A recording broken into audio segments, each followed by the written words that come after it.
gasolinazo de Noboa. Efectivamente, amigas y amigos, hoy 4 de julio se han anunciado movilizaciones por el gasolinazo que efectuará Daniel Noboa y que ya está efectuando, mejor dicho, que ya está efectuando y que seguirá ejecutando. Ya se aumentaron 26 centavos a las gasolinas Extra y Ecopaís y posteriormente seguirá el aumento. Doctor, antes de irnos a los impactos y las consecuencias del gasolinazo, hay analistas que dicen que se está haciendo una confusión con el tema del subsidio. Dicen que no es el subsidio que se manifiesta en el Banco Central del Ecuador, que asegura es más de 3.000 millones de dólares, sino manifiestan que el subsidio ya es de 600 millones, por ejemplo, en el año 2022, y en el año 2023 fue de poco más de 250 millones de dólares. Doctor, a lo que viene mi pregunta, se está haciendo una confusión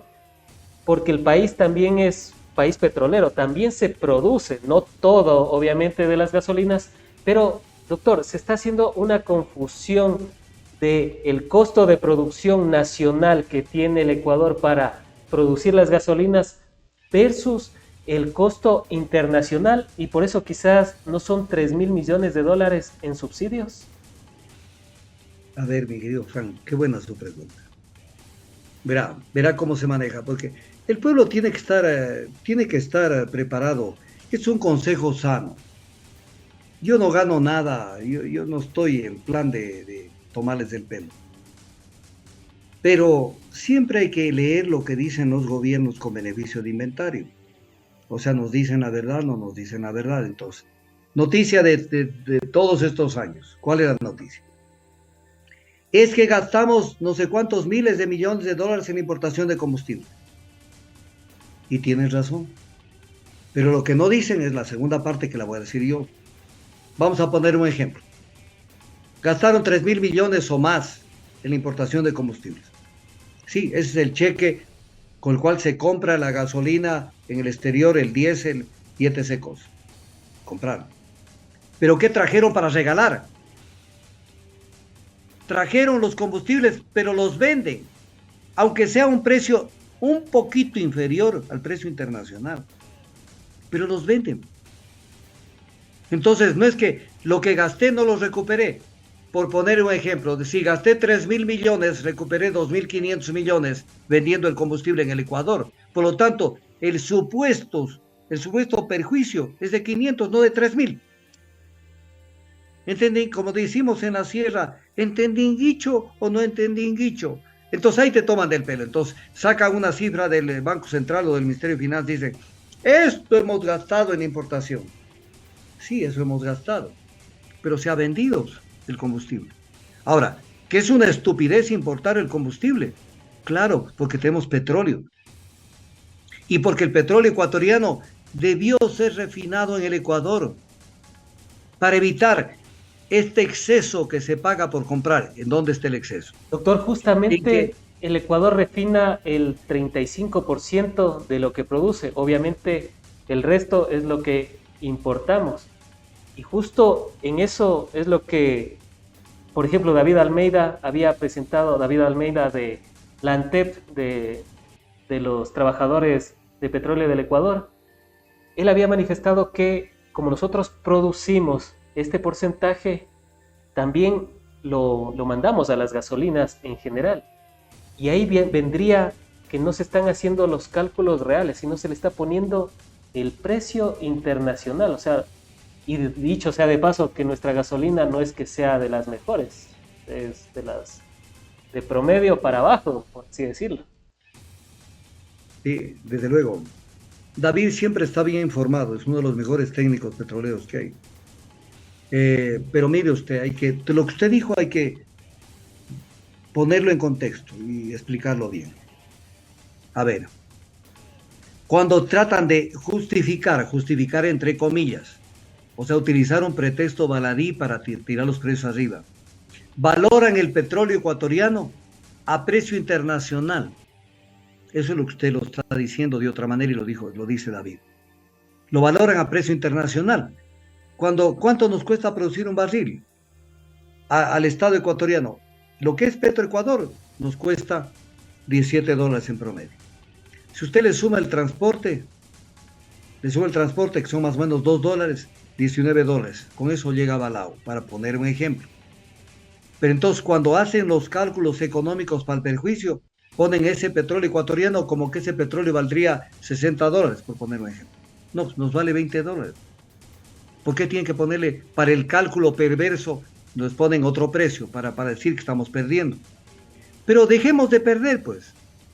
Porque, mire esto, Frank, solamente tan sencillo como esto. Si usted compra un combustible de afuera, ¿qué es lo que le impacta en ese precio? Le impacta el costo de producción, que puede ser lo parecido o lo mismo que un costo de producción de refinados en el Ecuador, pero impacta dos cosas. La utilidad que tiene la empresa refinadora, porque una empresa refinadora trabaja para ganar plata, y obviamente nos están ganando ese plusvalor al vendernos refinados. Y el transporte, que no deberíamos pagar ese transporte en esos montos si los refinamos en el Ecuador. Pero entonces viene la pregunta, ¿qué era lo que tenía que hacerse? Refinar el petróleo ecuatoriano en el Ecuador, pues, pero no comprar afuera. No podemos ser tan imbéciles, perdónenme la palabra, de exportar petróleo e importar combustibles. Pero ¿por qué no lo hacemos? Porque entró los neoliberales.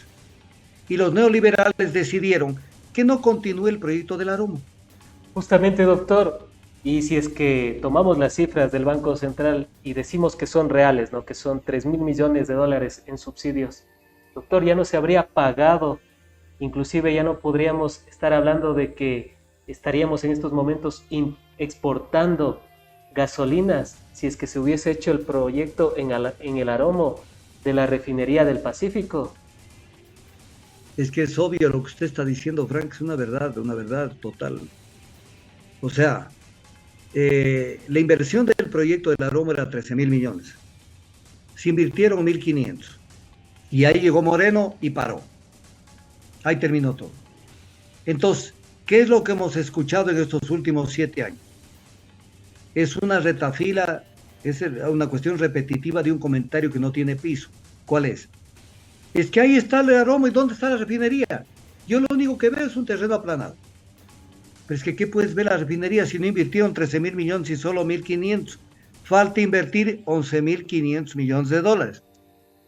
Entonces usted iba a construir un edificio que le costaba 10 millones de dólares y solamente invirtió 1 millón y ha hecho las bases, la estructura para de ahí levantar el edificio y suspenden el proyecto y dicen, ¿y dónde está el edificio? Pues que hemos hecho la inversión primero abajo, porque ¿cómo se va a sostener el edificio si no tenemos la estructura inferior? Pero además, ¿en qué se invirtió? El acueducto La Esperanza, que pese a que no tenemos la nueva refinería, está dando agua a 5 cantones de Manabí, el acueducto La Esperanza.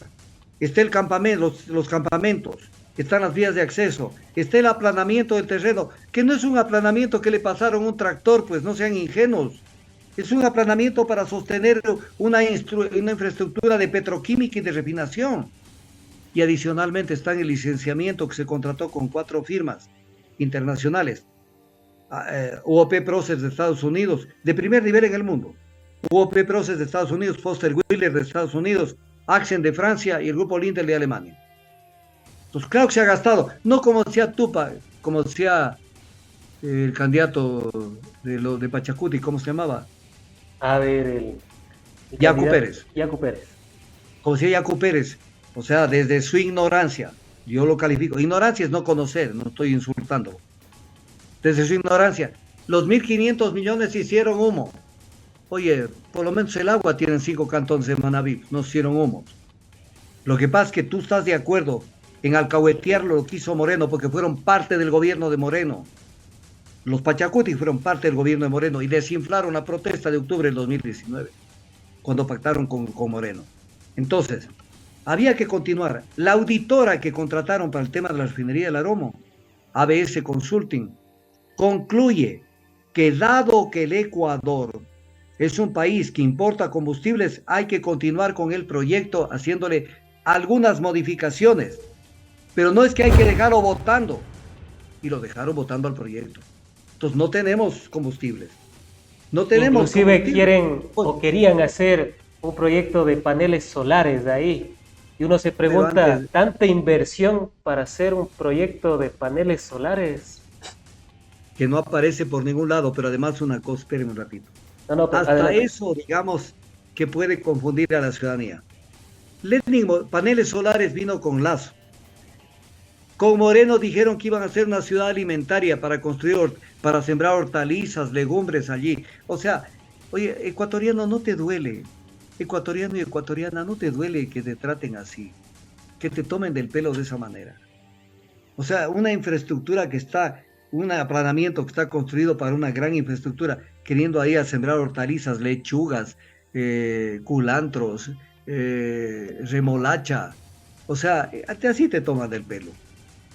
Verá, el informe escúcheme esto, el informe de auditoría sobre la construcción del Aromo, que yo lo tengo, yo nunca hablo en el aire. El informe de auditoría dice que había que continuar el proyecto y da las bases de cómo hacerlo. Lo mismo en el tema de Esmeraldas. Dice qué hay que hacer para mejorar el funcionamiento y los resultados de la refinería Esmeraldas.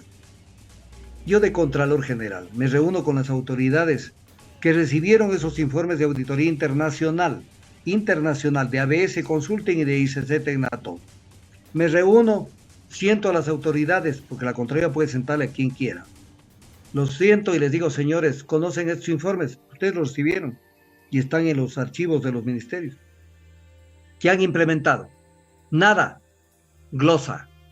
Me responden por no haber, porque también en la administración pública se responde por lo que se hace y por lo que se deja de hacer. Por eso dice el artículo 133 de la Constitución, que los servidores públicos son responsables por sus actos u omisiones. Y los parto en dos pedazos. Y les digo, ¿por qué no han continuado esto? ¿A quién están sirviendo? ¿O es que les cayó de algún lado algún beneficio de la importación de combustibles de las empresas que están dedicadas a vender combustibles al Ecuador? Que han hecho un negocio de Padre y Señor nuestro con eso. Se han forrado de plata. Entonces no tenemos combustibles, entonces mejor tiren los precios afuera. Pero viene un tema que no lo estamos analizando, Frank. Doctor, justamente sería el negocio detrás de la importación de los derivados del petróleo lo que está detrás de este alza en el precio de los combustibles, porque bueno, hace pocos años inclusive ya les bajaron el impuesto a la salida de divisas a los importadores de gasolinas. ¿Se está beneficiando a ellos? Verá, Frank, hay dos cosas. Usted dijo ya la primera, falta la segunda. El uno ya lo dije yo cuando digo que esto es para que les caiga algún beneficio de la gente que se conecta con los que nos venden gasolina. Es la una y usted la acaba de afirmar. Pero viene la segunda. ¿Por qué hacen todo esto? Porque ecuatoriano y ecuatoriana, si tú me escuchas, pero no sé si están dispuestos a entender las cosas. ¿Por qué lo hacen? Para preparar la cama. Si no hay cama, no hay quien se acueste en la cama. Entonces, están preparando la cama. ¿Para qué? Les vale un comino tu vida, tu economía, que te jodas, que no te jodas, es problema tuyo. Ellos están en el business. ¿Qué es lo que buscan? Poner los precios de los combustibles en el Ecuador, porque ahora comienzan con la gasolina y luego vendrán con el diésel. Porque si tú crees que el diésel no lo van a topar, estás jalado. Pues gasolina, meten la puntita para ver por dónde van. El 11 de julio, o sea, de aquí a una semana, estamos 4, en una semana es 11. Por lo tanto, jueves 11 de julio se va a mover nuevamente el precio de la gasolina. Si crees que ya quedó allí, estás mal. Va a subir. Y el diésel lo van a tocar. Pero viene la pregunta, Frank, ¿por qué lo hacen? Porque quieren privatizar las refinerías en el Ecuador. Entonces una empresa de afuera le dice, a ver, yo puedo venir a hacerme cargo, pero ¿y los combustibles a qué precio vendo? No te preocupes, ya te lo pongo a precios internacionales y hacemos un lindo negocio, tanto porque ellos así, verá, las matemáticas de esta gente es cuánto es 2 más 2, 2 para ti, 2 para mí. Es la matemática de ellos. ¿Cuánto me toca a mí? Jáfana, llévate esto y yo me llevo la otra parte. Entonces están creando las condiciones para, con precios liberados, no para que la economía sea sana, para que entren más recursos, no, para facilitar la presencia de las transnacionales en la refinación del Ecuador. Eso es lo que están buscando. Doctor, Entonces, ni siquiera están trabajando para el país, para el Estado, están trabajando para los contratos que se vienen con empresas refinadoras, para que doctor, vengan a hacer la fiesta. Sí, doctor, y por eso es que, por ejemplo, la renta petrolera de Ecuador es superior a la de Colombia, pese a que nosotros produzcamos tres cuartas partes, si le hacemos la comparativa con Colombia. Le doy un dato. En el 2023, el Ecuador tuvo 4.000, y bueno, le voy a decir exacto, 4.821 millones de dólares por renta petrolera. Colombia tuvo, sí, a ver, Colombia tuvo 5.116 millones. Nosotros producimos 100 millones en el año 2023 y Colombia produjo 156 millones. Y bueno, una de las explicaciones que uno ve es que en Colombia tienen el modelo privatizador y por eso es que las transnacionales se llevan el dinero de la renta petrolera. Quizás nos están llevando a ese modelo, doctor. Esa sería la intencionalidad.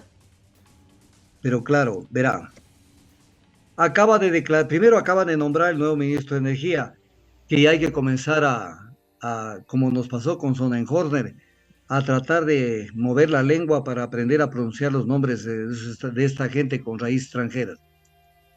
Antonio es Goncalves Sabinovich. Ya, pues viene a solucionar los problemas del Ecuador un extranjero, de fuente extranjera. Esto fue posicionado el 2 de julio de este año. Pero en una entrevista que dio Luque antes de posicionarlo, dijo lo siguiente, voy a leer textual la información que la dijo al programa digital Vis a Vis. Dijo, la visión del Ejecutivo es dejar de pensar en un modelo estatista y tratar de pensar en alianzas público-privadas, con los mecanismos legales que actualmente tenemos. Alianzas público-privadas, que no son alianzas, es una mentira. Es un contrato con una empresa transnacional para que venga a hacer la fiesta con los recursos del Estado, con los recursos públicos, recursos petroleros, la producción petrolera, la refinación. Entonces, está clarito a dónde van, pero esto viola la Constitución, porque la Constitución dice que solo por excepción se puede delegar al sector privado determinadas actividades, sector estratégico, servicios públicos, pero dice la Constitución de la República, artículo 313, me parece que es, artículo 313, que dice, se lo voy a leer textual, dice, los sectores estratégicos de decisión y control exclusivo del Estado son aquellos que por su trascendencia y magnitud tienen decisiva influencia económica y social, político-ambiental y deberán orientarse, ahí viene el tema, al pleno desarrollo de los derechos humanos y al interés social. El interés social es que vengan empresas de afuera a llevarse el santo de la limosna. Y luego dice, se considerarán sectores estratégicos la energía en todas sus formas. La energía en todas sus formas está la producción petrolera y está la refinación. Y entonces, ¿de qué estamos hablando? O sea, la Constitución es un trapo sucio, es un papel higiénico para el gobierno. Y la Constitución dice, y sale un ministro que hay que dejar de pensar en el modelo estatista. La Constitución contempla que es el Estado el dueño de los recursos y que debe el Estado preponderantemente desarrollarlos con una visión de interés social. Y luego, por delegación y por excepción, lo puede hacer que el sector privado participe. Y por eso dice el mismo ministro, mire, el viceministro, porque están a punto de nombrar al viceministro de hidrocarburos, tiene que empezar a licitar campos de gas, también ciertos campos petroleros al sector privado. Entonces, ¿qué es lo que están buscando? ¿Qué es lo que están buscando? Que la carne, porque los campos petroleros que tiene Petroecuador son campos con reservas probadas. O sea, ¿qué quiere decir reservas probadas? Se sabe que debajo hay tal cantidad X de petróleo. Reservas probadas, probables y posibles. Diferentes rangos de dimensionamiento. Entonces, les quieren dar algo que es nada más de venir y explotar. Hacer, claro, inversiones, pero para sacar una utilidad del hijo de madre. Entonces, todo al servicio de las transnacionales. Entonces, eso es lo que están montando. Y lo mismo en el sistema de refinación. ¿Y por qué lo hacen? Lo hacen por conveniencia de grupos, porque ellos, antes de que venga una determinada empresa, ellos ya se conectan con los intereses de esa empresa a ver qué les cae. Pero adicionalmente, ni siquiera es un proyecto nacional. No es un proyecto nacional, es la imposición del Fondo Monetario Internacional, que acaba de firmar el acuerdo con el Ecuador, donde le ordenan que el tema de producción hidrocarburífera y el tema de refinación se haga con capital, incremento de producción se haga con capital privado. ¿Cuánto es más perjudicial hacerlo con capital privado? Por ejemplo, en el tema de producción. Porque al Ecuador le cuesta producir un barril de petróleo $17 en promedio. Y contratado con una empresa transnacional es un promedio de $36 o más. Entonces, ¿qué le conviene al Ecuador? Entregar $17 por el mismo barril a Petroecuador o entregarle $36 a una empresa privada transnacional. ¿Y dónde está? Usted me puede decir, no, me va a decir usted la dirección y todo. Pero usted me puede decir, existe la Contraloría General del Estado. Existe la Contraloría. Porque no puede ser que en el Ecuador, en un caso se perjudique el Estado y en el otro el Estado tenga un adecuado beneficio. Y esto está pasando a plena luz del día. ¿Pero qué hizo la Contraloría? A las fotos de Carlos Poli y a la foto de Pablo Celi, lo que hicieron es ponerle un listón que dice persona no grata. Ya cumplieron con el país. O sea, ya con eso la Contraloría, ya tenemos Contraloría. Pero sin embargo, hasta ahora no sabemos los problemas de la crisis, del sector eléctrico, que sabemos cómo es. Pero no hay ningún pronunciamiento de la Contraloría General del Estado sobre ese tema. Y que luego, ¿sí? Y que luego lo vamos a profundizar. Doctor, para centrarnos en el tema petrolero, al inicio del gobierno dijeron que querían aumentar a 550,000 los barriles producidos en el Ecuador diarios. Lo cierto es que tuvimos 485,000 al inicio, luego bajó a 420,000 y en estos momentos tenemos 300, bueno, voy a dar, siempre me gusta dar los datos pero precisos, tenemos 292,000 barriles, doctor. Claro, los problemas que se ha generado a través de las lluvias y demás. Pero, doctor, esos problemas que nos han llevado a tener menos de 300,000 versus lo que el gobierno dijo al inicio, que quería subirle a 550,000, ¿a qué se debe? ¿Negligencia? ¿Incompetencia? ¿No saben dónde están parados? Doctor, ¿qué es lo que está pasando en este sector estratégico del Estado tan importante? A ver, el principal, le digo por conocimiento, yo tengo 52 años de experiencia en el sector energético nacional, no solamente petrolero, sino en todas las energías. Incluso he manejado una organización internacional, que fue la Organización Latinoamericana de Energía, hace 30 y pico de años. El principal enemigo del sector energético del Ecuador, ¿quién cree que es? Dentro del país.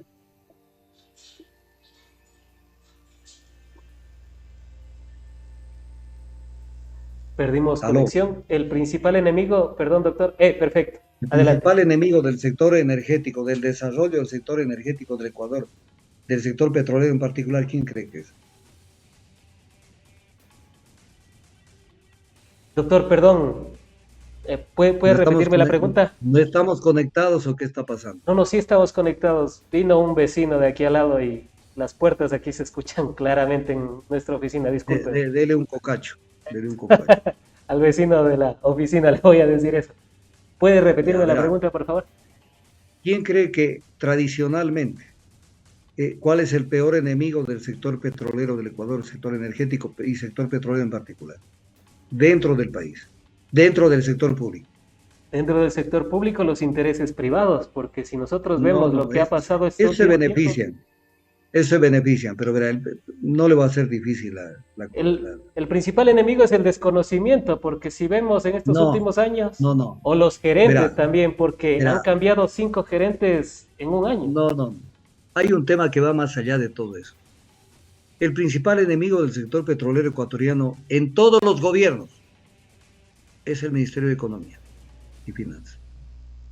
porque el Ministerio de Economía y Finanzas no le entra que la gallina de los huevos de oro tiene que comer de vez en cuando. Entonces no le entra. Y de igual manera pasa en el sector eléctrico, porque todo se va a las arcas del Estado que son manejadas Entonces, por por ejemplo, por el Ministerio de Economía. si usted necesita, es un tema nada más de analizar el tema económico. Usted necesita continuar con su programa de desarrollo de los campos. Entonces, por ejemplo, Petroecuador dice, necesito tanto para perforación o para workover, o para destapar pozos, o para hacer lo que sea. Entonces, Finanzas dice, no tengo plata. Bueno, entonces jódete. Entonces cae la producción petrolera. Pero más pierde el Estado, porque Finanzas no da el dinero que debe dar, que se multiplica por N veces manteniendo o sosteniendo la producción o incrementando la producción.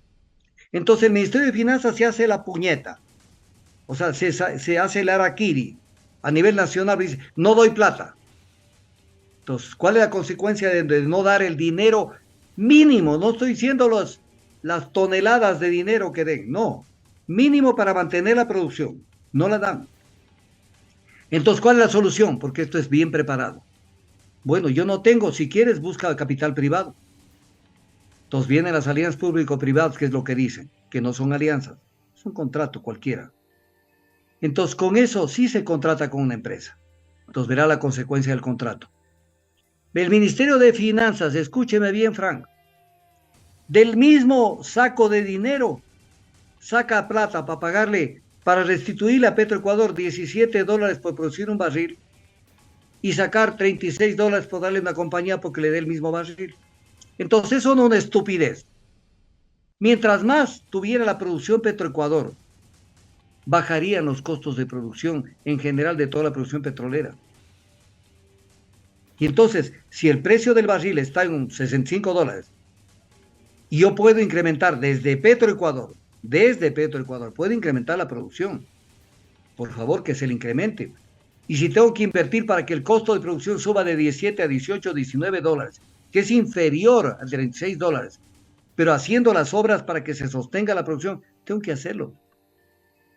Pero prefiero crear el caos para que venga el capital privado. Crear el caos para que venga el capital privado y de esa manera hagan la fiesta. Porque de ahí me va a quedar algún dinerito. Entonces, ¿entendimos o no lo que pasa? Entonces hay un juego perverso.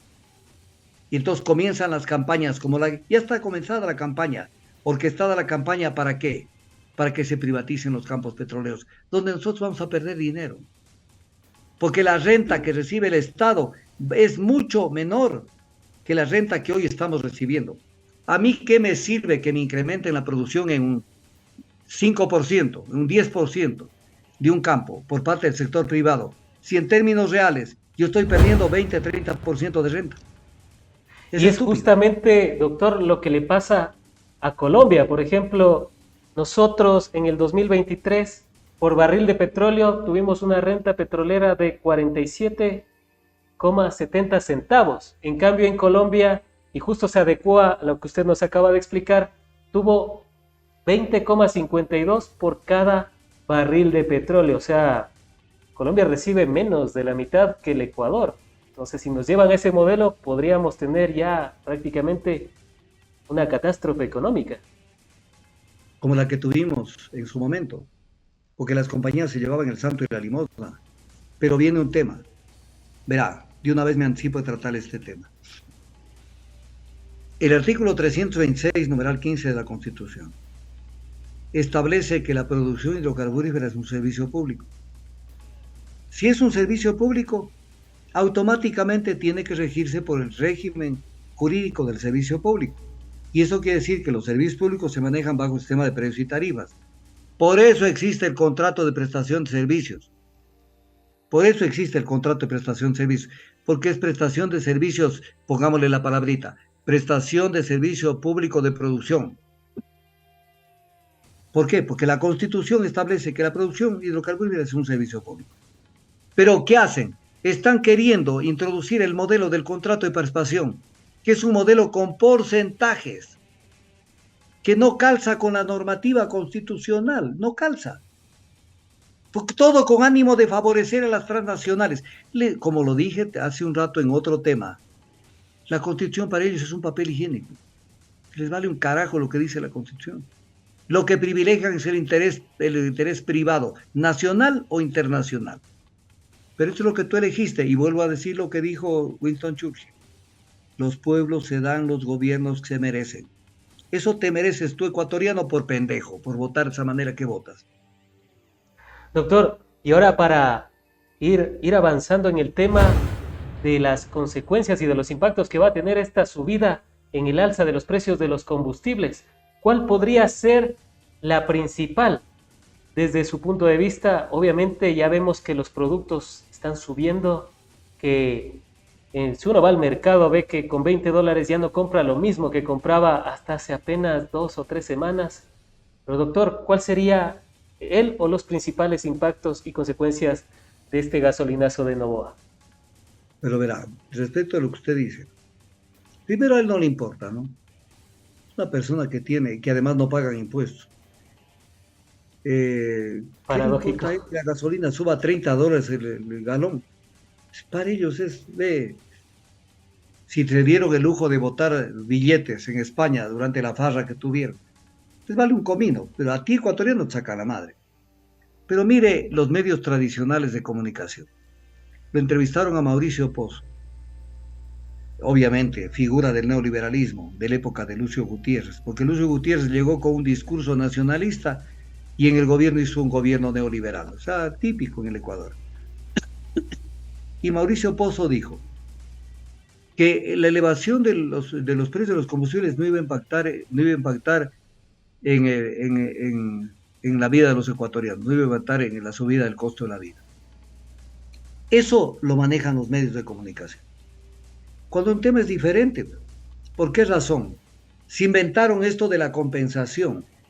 O sea, yo les compenso a los taxistas, a los no sé qué, a los no sé cuánto, que no les van a cumplir o que les van a cumplir alguna mínima parte de ellos.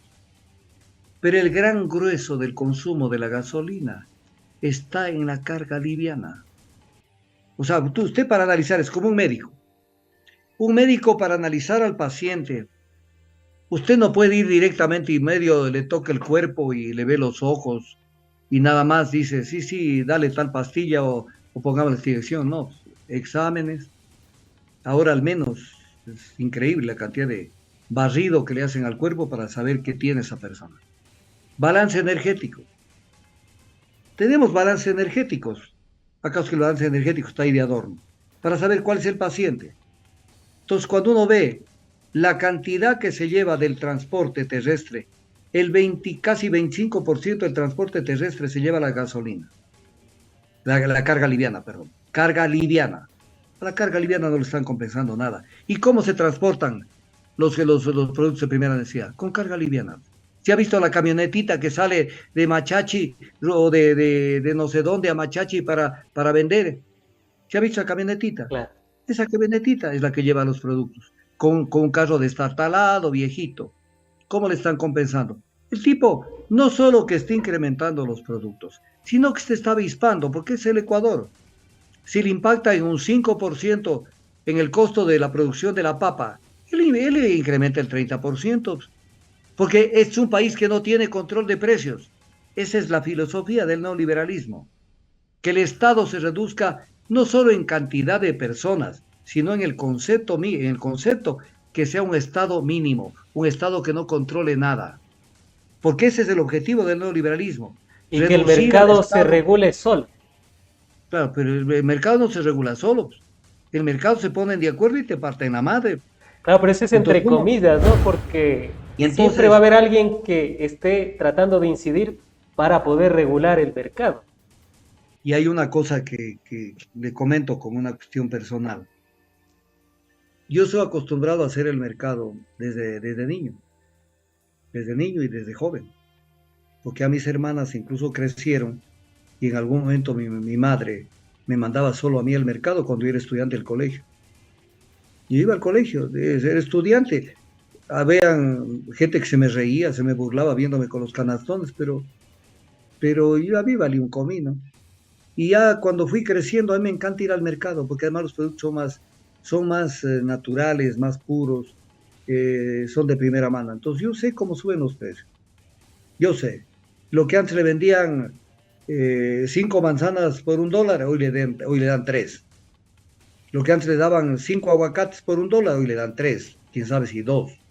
Entonces, se aprovechan también. Pero, y también hay un impacto en la economía, hay un impacto en la actividad que realiza la gente. Pero es un país que no tiene control. Yo le quiero poner un ejemplo. Heredando algo que hizo Velasco, Osvaldo Hurtado, creó lo que era Emprovit, Empresa de Productos Vitales, que eran almacenes regados en todo el Ecuador. Almacenes del Estado, Emprovit, Empresa de Productos Vitales. En donde usted, si quería comprar arroz en una tienda, compraba, pero si no, iba en Provit. Y sucede que era más barato. Y entonces la gente hacía cola en Provit, porque el azúcar, las papas, la avena, el arroz, todo, el maíz, estaba más barato. Y ese era proyecto de Hurtado. Si yo llegara a la presidencia, es nada más un sueño. Yo vuelvo a crear Provit. Vuelvo a crear Provit, inmediatamente. Y les pongo coto a los especuladores también. Aparte de otros temas para evitar la intermediación y la comercialización. Porque no puede ser que las papas salgan a $4 en el Carchi y en Supermaxi lleguen el quintal a $40. Eso no puede ser.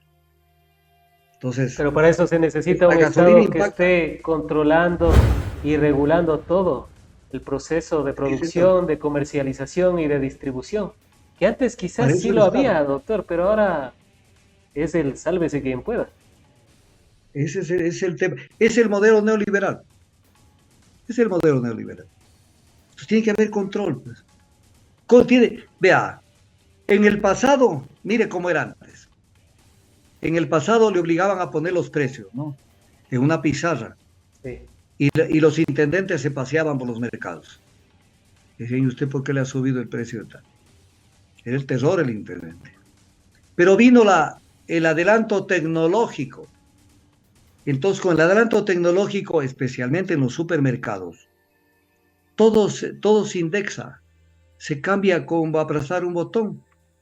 Entonces, usted va con un producto, va a la caja y paga lo que es. Ya le subieron el 15%, el 20%, el 10%, lo que sea. Ya le subieron. Y ya no hay eso de que, y además en las perchas, es cuestión, usted no los ha visto que permanentemente están recorriendo las perchas, cambiando la etiqueta donde dice 13.14 y le mandan 18.15. Ya, subió el precio. ¿Quién protesta? ¿Quién dice nada? Eso es cantidad, eso es precio. Y en calidad, lo mismo. Pero además tenemos un problema en el Ecuador. Usted me está llevando a una cantidad de temas. Verá, el Ecuador entero está preocupado de incrementar la exportación de productos primarios, materia prima. Y está bien, pero no es suficiente, porque nos faulean con los productos manufacturados y nos faulean con la tecnología y nos faulean con los servicios financieros. Es lo que se llama la división internacional del trabajo, como tema conceptual de la economía. Pero aparte de eso, el Ecuador nunca piensa en esto, verá, nunca piensa en esto y dice, a ver, voy a tratar de exportar más, perfecto, pero también debo tratar de importar menos. Por ponerle un ejemplo, el trigo, más del 90% del trigo que consumimos, y es el pan de todo el Ecuador, del Carchi al Macará y del oriente a las Galápagos. Más del 90% del trigo es importado. Entonces, ¿qué solución hay que darle? Hay soluciones. Pero les vale madre. Este es un país, como decía Benjamín Carrión, refiriéndose a otras cosas, este es un país dado al diablo. Y como es un país dado al diablo, pues es lo que vivimos. Pero el ecuatoriano cree que está en todo, que sus derechos, que está... No, no estás en nada. La Doctor, diferencia entre una persona y otra está en esto. O eres objeto de la historia o eres sujeto de la historia. Si eres objeto, te manipulan, hacen lo que quieren contigo, te toman del pelo. O eres sujeto de la historia y adquieres lo que se llama ciudadanía. Y dices, ok, yo tengo obligaciones, pero también tengo derechos. Pero para tener derechos necesito inteligenciarme, conversar. Lo más importante de una sociedad es el diálogo. En las casas no se dialoga, mi querido Frank, no se dialoga. Nadie sabe nada de nada. Y si alguien dice, oigan, ¿y qué es lo que está pasando? Cállate, hijito, aquí no metas la política. La política es sucia, la política. Bueno, entonces jodámonos. Y Nadie quiere entramos en conocer una nada. espiral del silencio, Así entramos es, en una disonancia cognitiva también, donde solo así es, tratamos de así ver es. lo que Y con eso, nosotros queremos, si es eso hay que que romperlo. Por eso es exactamente. que tenemos una sociedad que no entiende de dónde viene, quién es y a dónde va. No entiende. Entonces, los mitos, la historia no es los hechos realmente sucedidos y debidamente analizados. Son los mitos convertidos en historia. Doctor, dentro de El, esos mitos, hace poco entrevistábamos a algunos analistas también, agricultores y bueno, que han trabajado en el campo, y nos decían, está bien que suban el, el precio de las gasolinas, porque muchas veces hay ciudadanos que se van a comprar el pan que está a la vuelta de la esquina en el auto y luego regresan. Entonces esa persona nos dice, ¿no? Es bueno que pague más. Doctor, es en primer lugar una constante quizás del ecuatoriano y puede ser una justificación para el alza del precio de los combustibles.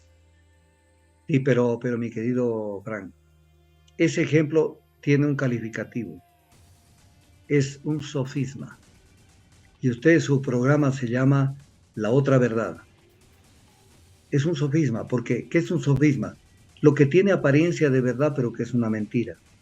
O sea, puede darse ese caso, pero es una excepción, no es la regla, no es la regla. Entonces, con esa excepción, entonces justifiquemos, suban los precios de los combustibles.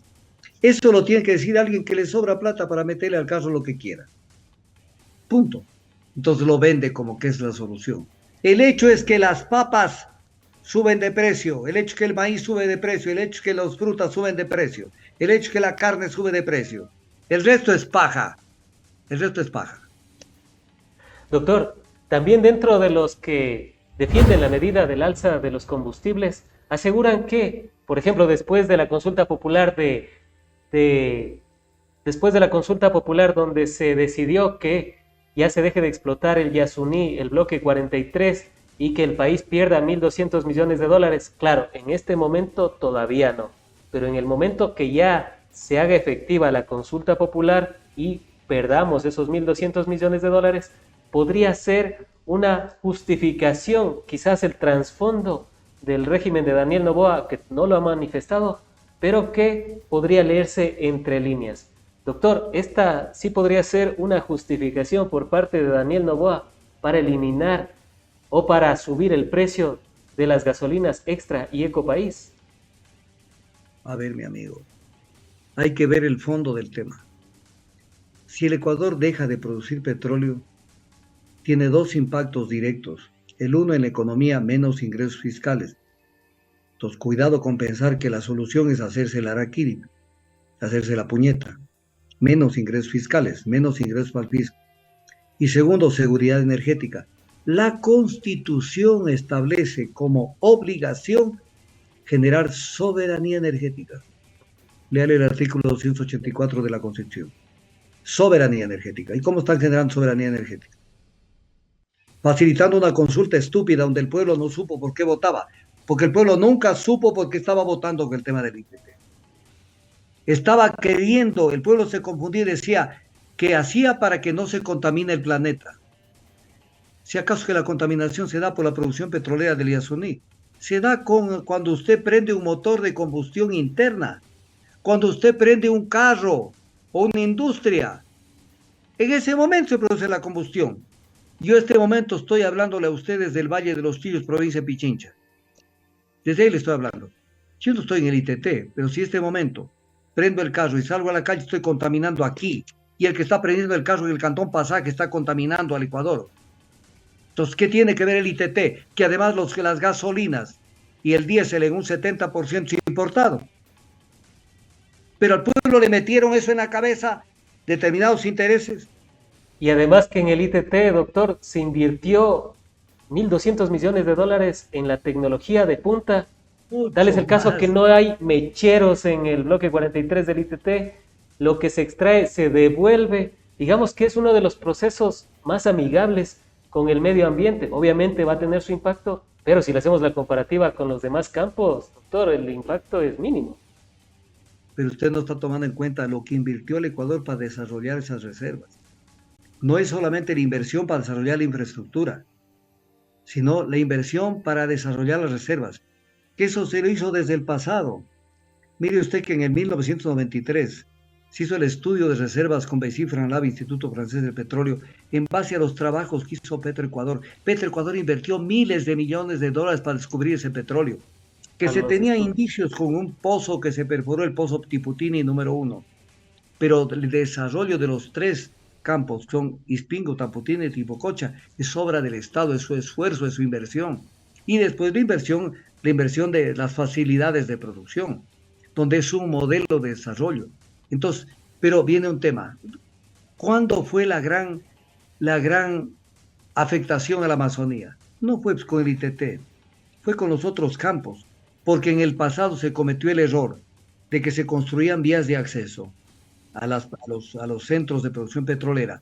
Se construían vías de acceso y tras la carretera que se iba construyendo, entraban los colonos con la motosierra en la mano y talaron toda la Amazonía para hacer agricultura y meter ganado. Es la verdadera afectación a la Amazonía, la hizo el pueblo, los colonos, no la actividad petrolera. Y en el ITT, por lo menos en el Yasuní se preservó de que no hayan carreteras, de que todo sea helitransportable. Pero pese a ese ejemplo de desarrollo petrolero que fue lo que hizo Petroecuador, le votan que hay que cerrar eso. Pues están locos. Pero viene mi razonamiento. Y aquí me salen un poquito las vísceras, lo reconozco. ¿No será que el Ecuador necesita, que todavía le hace falta caer más al suelo, más al fondo, para recién que la gente razone y diga, oye, despreciaste al petróleo? Pues el petróleo, sin el petróleo se cae la dolarización. Sin el petróleo no tienes gasolinas. Sin el petróleo no tienes cómo comprar gasolinas. Sin el petróleo no tienes nada. Mire un tema que les digo en la cara a la gente. El día de hoy, 4 de julio del 2024, el 25% de la electricidad que se produce en el país es con hidrocarburos, que no era antes, porque se resucitaron las centrales térmicas. Y yo tengo el balance energético, si quieres se lo leo, balance eléctrico, lo tengo clarito. Justo a continuación Ve- vamos a tratar el tema eléctrico. Pero son las cuarto para las 11, mi querido amigo. Sí, 30 minutos más Llevamos, para el tema energético, que si quisiera hablar el tema de yo las pienso que en barcas. cuarto de hora podemos acabar la entrevista. No podemos cansar a la gente tanto. Concuerdo 100%. Doctor, Entonces, para irnos pero precisamente déjeme cerrarle el tema. adelante. Cerrarle el tema. Entonces, 25% de la generación eléctrica es por fuente de hidrocarburos. Ecuatoriano, tú que me escuchas, en este momento tienes electricidad porque hay petróleo. Al que lo desprecias y al que crees que es una basura. Solo el Ecuador, un país de ignorantes, le dijo al mundo que el petróleo hay que dejarlo bajo tierra. Solo el Ecuador. Díganme un país que ha hecho eso. Uno. Entonces, cuando uno dice esto, y lo ponen también como un gran triunfo y un ejemplo para la humanidad, es el hazme reír del mundo. El hazme reír.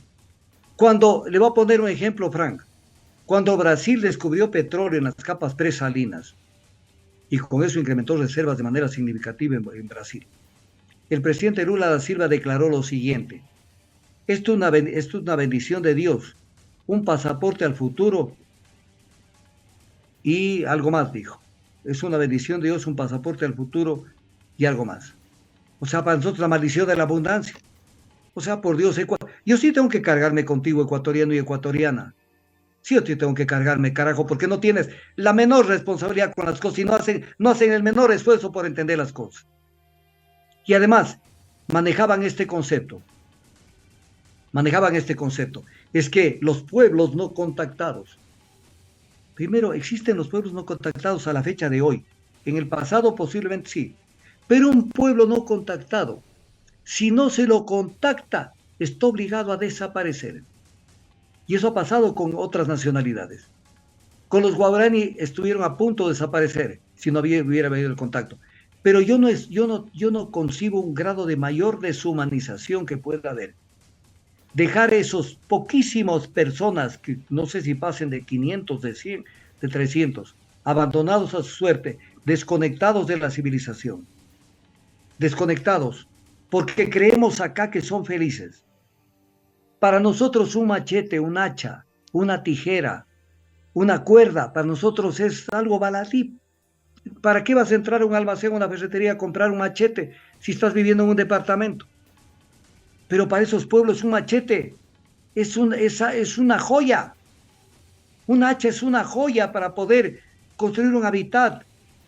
Y entonces necesitan de nosotros. Pero, ¿cómo adquieren estos implementos? A través, por intermediación de los guaraní. Y los guaraní los estafan. Por eso los monjes capuchinos, Cabo de Villa a la cabeza, dicen, no son gente que vive feliz en la selva, deberían ser los taromenanes.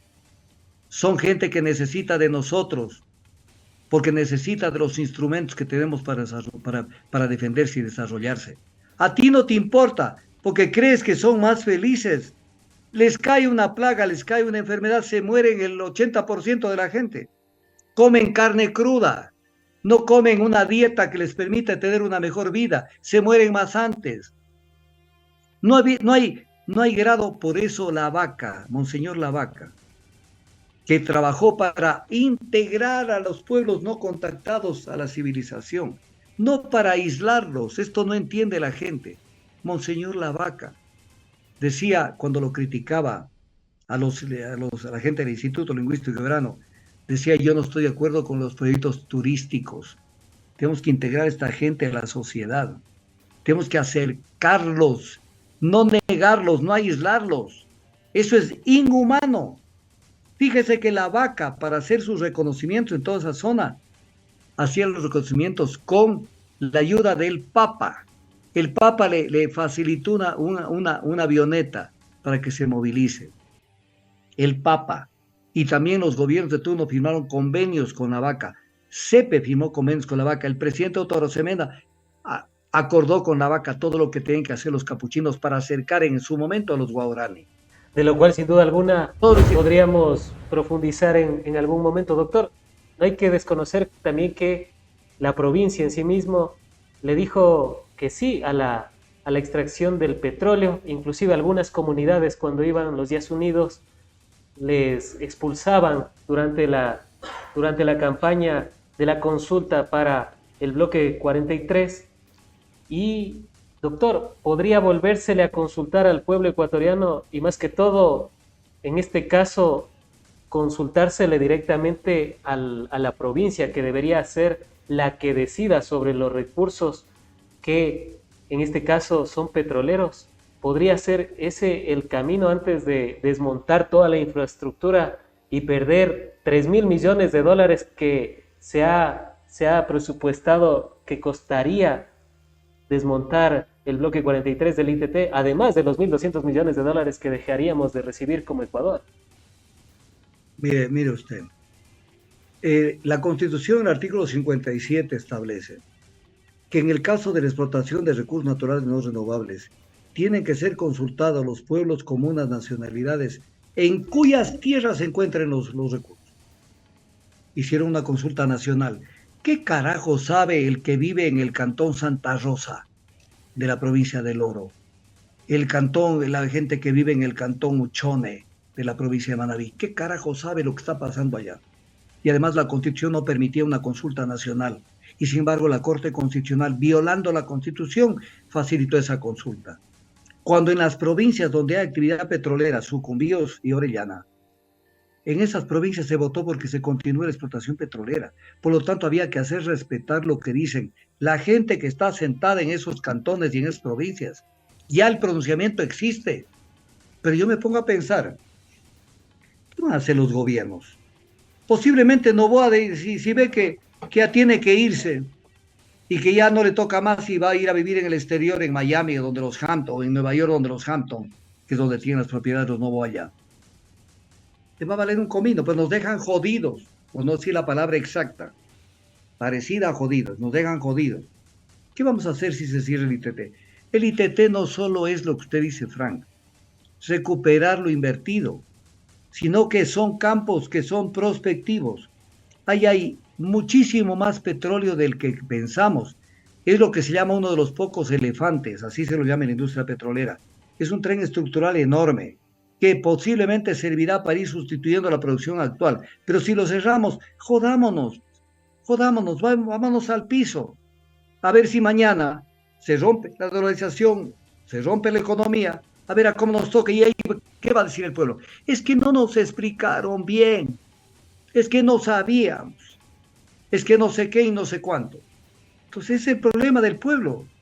Votó con las vísceras, votó con el sentimiento, con el corazón, pero no votaron con el cerebro. Entonces, el tema del IGT es un tema enorme, es un tema, no es así nomás. Pero si el destino es que toquemos fondo, pues bienvenido, toquemos fondo. A veces Toquemos de las fondo para ver mayores qué aplica. crisis podría salir las mejores ideas, suelen decir. Doctor, Y si no tenemos, Frank, y si no tenemos petróleo, por ejemplo, el día de hoy, si no tendríamos petróleo, el 75% de la gente del Ecuador no tendría electricidad. Así de sencillo. Tú que me estás oyendo, pensarías que sí, Dios sí tendría electricidad. Mentira. Tendrían que racionarla, pero a un nivel alarmante. Incluso tenemos que prepararnos, porque alguna vez, mire usted, von Humboldt cuando vino a analizar la geología de nuestros países, claro, cómo olvidar sus no palabras. eran países, de nuestras regiones, dijo que no entendía cómo la gente de Quito vive tranquila durmiendo sobre volcanes, que es la verdad. Y que se Yo puedo alegra con decir, música triste. y alegrarse con música triste. Yo decía, el Ecuador vive tranquilo y estamos en medio de durmiendo sobre una hecatombe que se nos viene. Mire usted, ¿qué pasa si la erosión regresiva del río Coca, que está a 6 kilómetros de la central de máquinas, el proyecto se va? Justamente, Volvemos a las doctor, velas, mis amigos. Y si dicen, no, pero es que lo vamos a solucionar con barcazas, no tenemos el kushki para pagar el alquiler de las barcazas. Y las barcazas funcionan con hidrocarburos. Y tenemos que pagar por el costo de los hidrocarburos más el alquiler de las barcazas. Colapsaría la economía. Nos hemos preparado. jus- jus- Tenemos un fondo de contingencia. Hemos acometido a otros proyectos hidroeléctricos para tener un salvataje en caso de que tengamos un problema con Coca-Cola Sinclair. No, como decía Humboldt, dormimos tranquilos sobre volcanes. Mañana aparece una cosa, no, es que el culpable es Correa. Yo tengo muchas críticas al gobierno de Correa, incluso en el tema hidroeléctrico. Pero ese ha sido el remoquete de todos los días, carajo. Pero mientras tanto, ¿qué pasa si el Coca-Codo se va? Perder esos megavatios, que son aproximadamente 900 megavatios reales de generación, porque la capacidad instalada es de 1500, pero genera un promedio de 900 megavatios. Volvemos a la edad de piedra. Si a eso le suma con el déficit actual del sector eléctrico, que es de 890 megavatios, señores, ni con la leña, que además eso sí acabaría el planeta, nuestra ecología, ni con la leña podrían cocinar. Volveríamos a la edad de piedra. ¿Será que el Ecuador merece eso para que aterricemos? Para que la gente abra los ojos y deje de soñar en pajaritos preñados. doctor, y precisamente como el tema eléctrico, le realizamos una cordial invitación para precisamente analizarlo la siguiente semana a profundidad, porque ahí hay algunas cuestiones, hay el tema de las barcazas que van a costar cerca de 176 millones, como ha anunciado el régimen a través de SELEC, y que nos van a dar 100 megavatios o kilovatios, vamos a confirmarlo, eso no me Megavatios, gusta. megavatios, Megavatios. megavatios. Megavatios, perfecto. Nos van a dar de 76 a 100 megavatios es la propuesta. Y también Sí, pero, viene los otros temas, el espéreme un tema de la ratito. erosión del río Pero Coca y todo lo que espéreme, podría afectarle a Coca-Cola Sinclair. Es así espéreme un para, ratito. a ver, Espéreme un ratito. Una cosa es el alquiler de la barcaza y otra cosa es el pago del combustible para generar esos megavatios. exactamente. Entonces, son cosas diferentes. O sea, el alquiler cuesta tanto, pero ¿y el combustible? Porque acá es que la barcaza se parquea en alguna parte y por ahí le conectan un cable y dicen, ahí va la electricidad. Pero se genera, la barcaza no es más que una central térmica que en vez de estar en tierra, está en el mar. Y que también se tiene que que invertir para la transmisión desde la barcaza hacia el sistema interconectado. Justamente, doctor, para analizar y profundizar eso, que sin duda alguna nos tomaría por lo menos una hora, le realizamos una cordial invitación, ya cuadramos con producción para ver si puede ser el día lunes o el día martes, ¿le parece? No, lunes y martes tengo ocupado totalmente. Miércoles entonces. Puede ser jueves. Jueves. De acuerdo, Nos doctor. ponemos Antes después de de... semana. Perdón. Es que tengo repleta la agenda semanal. Entonces No, yo y no le puedo ahí. comprendemos, doctor. No, más bien estamos de acuerdo a su disponibilidad también. Eso sí comprendemos. Doctor, antes de finalizar, quisiera unos 5 o 10 minutos en torno al tema de las movilizaciones. Su apreciación en torno a lo que va a ser esta jornada del 4 de julio. Vimos que el Frente Popular y el FUT van a salir. Se han anunciado movilizaciones en 23 provincias del Ecuador. También hemos visto a Leonidas Issa decir que no va a sumarse a estas movilizaciones. Él dijo que no va a salir por 2 horas, sino que va a salir y ellos cuando salen es para conseguir resultados. Doctor, ¿cómo analizar e interpretar esto de las movilizaciones que se van a dar en el país por el gasolinazo de Daniel Noboa? Verá, yo tengo un defecto y una virtud. Usted véalo como quiere y el pueblo tiene que verlo como usted quiera. Yo digo la verdad y soy frontal. Qué peligro que Leonidas Issa o la CONAIE se sume a la movilización, porque ellos se suman para demostrar fuerza y luego negociar de acuerdo a su agenda, lo que quieren. Entonces, ¿qué pasó con las movilizaciones de octubre del 2019? Primero, las movilizaciones del 2019 no nacieron de la CONAIE. Esto es clave. El que diga que no es un mentiroso. Y este programa se llama La Otra Verdad. Es un mentiroso. Las movilizaciones nacieron de la sociedad civil y de otros gremios. La CONAIE, cuando vio esto, se subió a la camioneta. Y cuando ya se calentó el ambiente, se bajó de la camioneta y negoció con Lenín Moreno el votar abajo la protesta. Ellos desinflaron la protesta con la presencia de Leonidas Issa en octubre del 2019, en las reuniones que tuvieron. Entonces, qué peligro dicen que suba una movilización.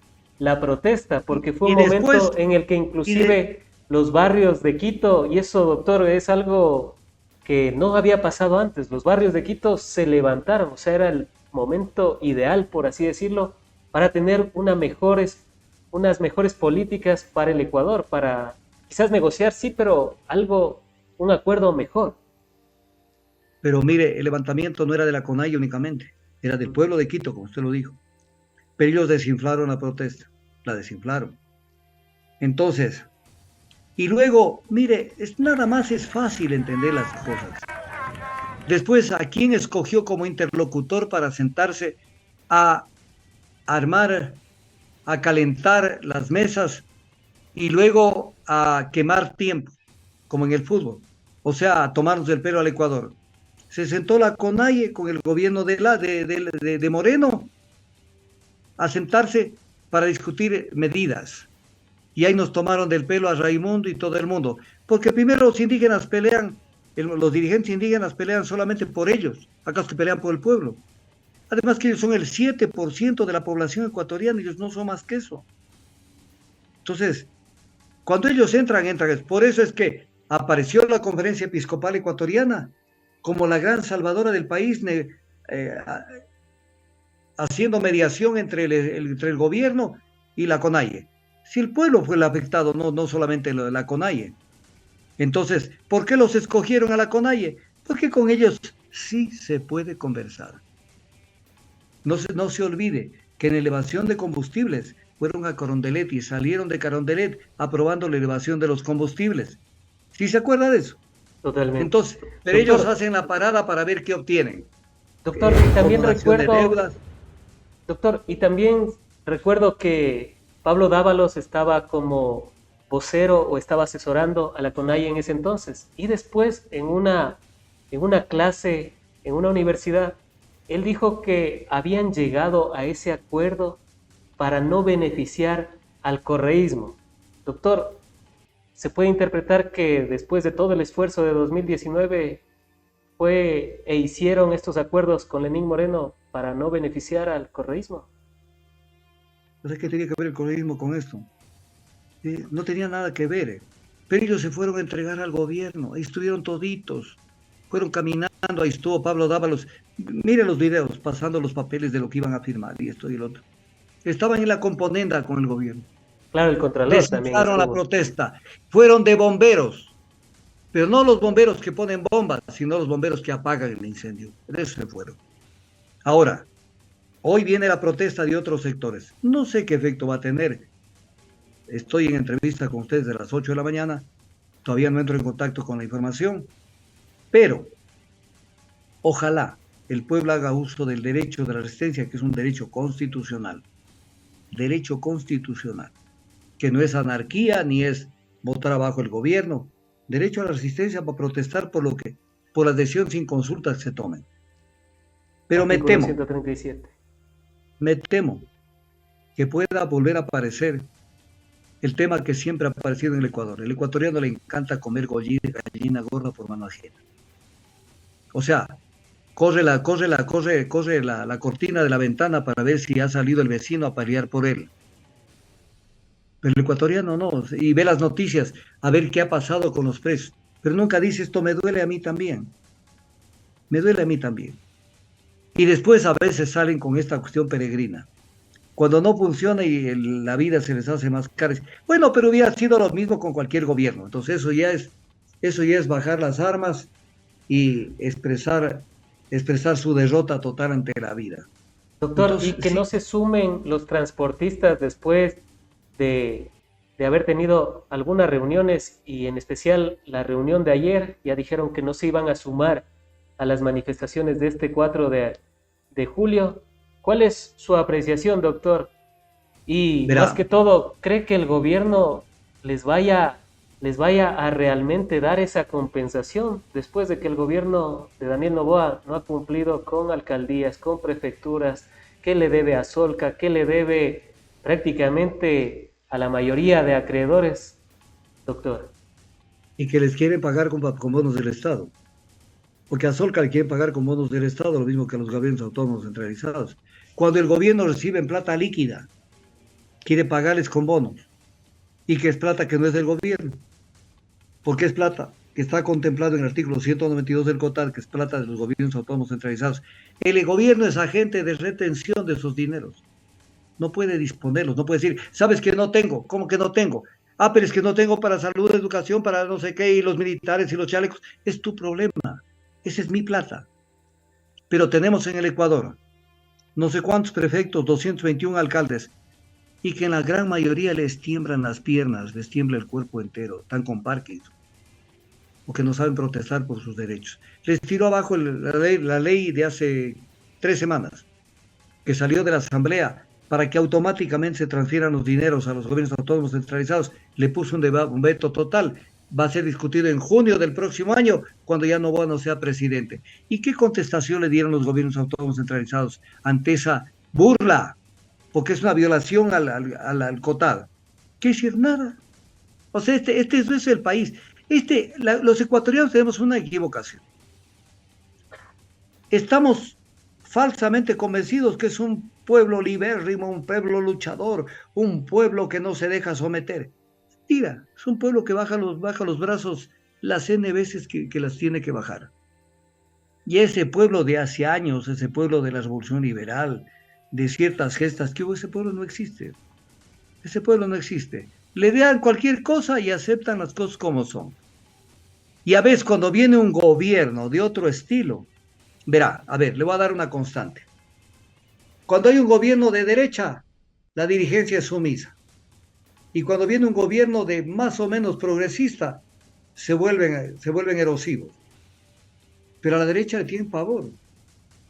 Entonces, eso generalmente es lo que pasa. Vamos a ver cómo reaccionan frente a esta situación. Pero además hay un tema que quiero dejárselo sentado. Hay un principio jurídico que viene rigiendo en el Ecuador desde hace bastantes años. Se llama la alternabilidad en la dirigencia. usted ya no puede mantenerse permanentemente en una dirigencia durante muchos años, porque tiene que haber alternabilidad. Usted vio la foto de los dirigentes de los gremios de transportistas. Claro, Vea, dirigentes de 20, 30 años. lo único que tienen son más canas, están más arrugados, pero son los mismos que han transado con todos los gobiernos. Y entonces les pregunto a los taxistas, a los transportistas públicos, ¿no tienen otros dirigentes? Porque si no tienen otros dirigentes, entonces ustedes son borregos. Porque lo único que hacen es aceptar al tipo que lo tienen encima. Son los mismos de los... Si hubiera, no lo puedo hacer yo, y no creo que nadie lo quiera hacer, pero si toman fotos de los dirigentes de hace 20 años, 30 años, hace 10 años, pongámosle, 30, 20, 10 años, los tipos que están declarando a nombre de los transportistas son los mismos de hace 30 años. Sin duda alguna, uno extraña esas épocas cuando las manifestaciones se daban por el precio de la Nutella, por el precio o las leyes que se iban a imponer ante la plusvalía y las herencias, leyes que las tienen incluso en Estados Unidos y leyes más impositivas. Pero bueno, en ese tiempo sí había y les daban voz a las personas que reclamaban por la Nutella, por la plusvalía y por las herencias, ¿no, doctor? Sin duda alguna son temas que a uno también le hacen un poco de extrañeza en ciertos momentos. ¿Y qué decirlo? Cuando se debatía o se analizaba si era más rico cocinar con cocinas de inducción o con cocinas a gas. Pero este es el país de ahora. Doctor, antes de finalizar, y no sin antes agradecerle e invitarlo para la siguiente semana a abordar el tema de la energía eléctrica, ¿cuál sería la otra verdad de las movilizaciones y cuál sería la otra verdad de lo que había asegurado el régimen de Daniel Noboa, que se va a ahorrar el país 600 millones de dólares tras la eliminación o alza de los precios a las gasolinas Ecopaís y Extra? Doctor. Mira, los 600 millones era una cifra que manejó el gobierno siempre que hubieran subido 60 centavos, 60, 70 centavos la gasolina. Subieron 25. Entonces haga una operación matemática simple y se le cae eso a 220 millones de dólares. Así, de entrada. Pero va a ser progresivo, ¿no? Porque el 11 de julio 200... va a volver a subir.